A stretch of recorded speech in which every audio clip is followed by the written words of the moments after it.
안녕하세요. 20년 넘게 배당 투자를 해온 전문가의 지혜, 이걸 딱 10가지 원칙으로 압축할 수 있다면 어떨까요? 오늘은 바로 그 핵심 원칙들을 3개의 큰 기둥으로 나눠서 누구나 따라할 수 있는 명쾌한 투자 설명서로 만들어 보겠습니다. 그런데 이거 아세요?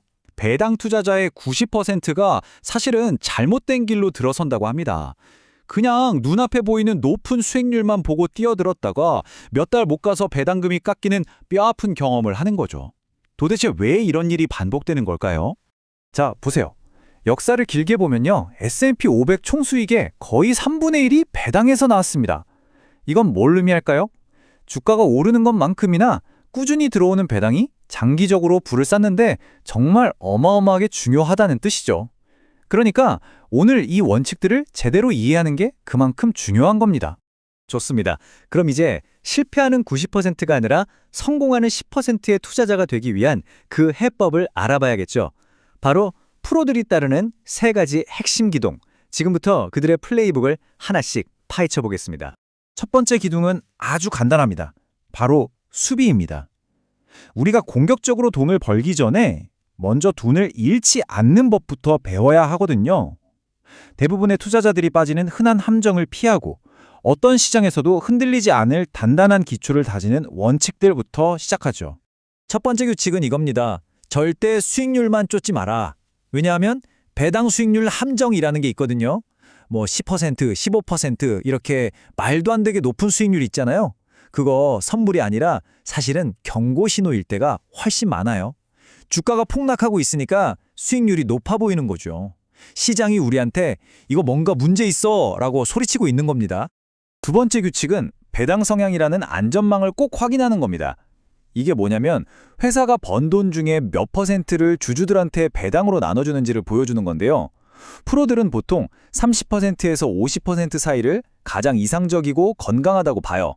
근데 만약 80%가 넘어간다? 이건 좀 위험신호로 봐야 합니다.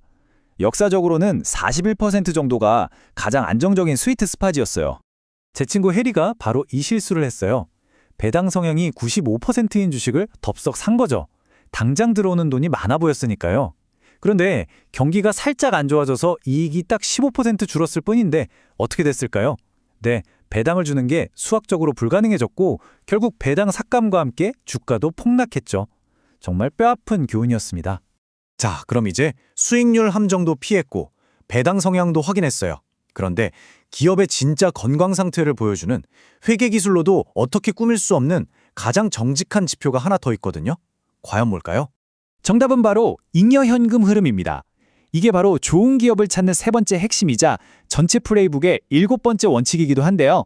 잉여 현금 흐름을 반드시 주시하라 라는 겁니다. 왜냐하면 장부상 이익은 얼마든지 보기 좋게 꾸밀 수 있지만 이건 진짜로 회사 금고에 쌓이는 현금이거든요. 배당금은 바로 이 현금으로 주는 거죠. 이게 바로 프로들이 쓰는 비밀 무기예요. 진짜 건강한 회사라면 배당금으로 나가는 돈보다 최소 1.5배에서 2배는 많은 잉여 현금 흐름을 벌어들여야 합니다. 이 숫자를 보면 다른 사람들이 놓치는 잠재적인 위험을 미리 발견할 수 있는 일종의 조기 경보 시스템을 갖게 되는 셈이죠. 자, 이제 잃지 않는 법, 즉 탄탄한 수비의 기본기를 다졌습니다. 그럼 이제 2번째 기둥으로 넘어가 볼까요? 여기서는 수비를 넘어서서 시간이 지날수록 진짜 부를 만들어내는 공격적인 성장 전략에 대해 이야기해 볼 겁니다. 성장을 위한 첫 번째 원칙, 그러니까 전체 플레이북의 3번째 규칙은 바로 이겁니다. 배당 수익률보다 배당 성장에 집중하는 거죠. 한번 생각해 보세요. 지금 당장 5% 배당을 주지만 성장은 멈춘 회사랑 지금은 2%밖에 안 주지만 매년 배당금을 10%씩 쑥쑥 올려주는 회사. 10년 뒤에는 어느 쪽이 더 많은 돈을 가져다 줄까요? 답은 명확하죠? 그럼 4번째 원칙은 이렇게 꾸준히 성장해온 걸 실제로 증명한 기업들을 찾는 겁니다.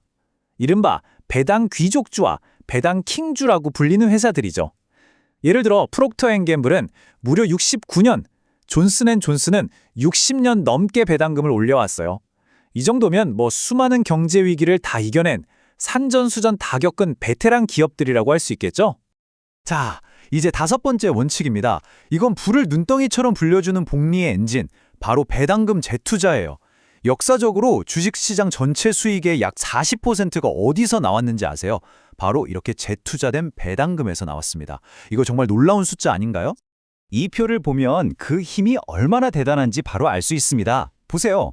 똑같이 $10,000를 투자했는데 20년 뒤에 보니까 배당금을 재투자한 쪽은 재투자 안 한 쪽보다 자산이 거의 2배 가까이 불어났어요.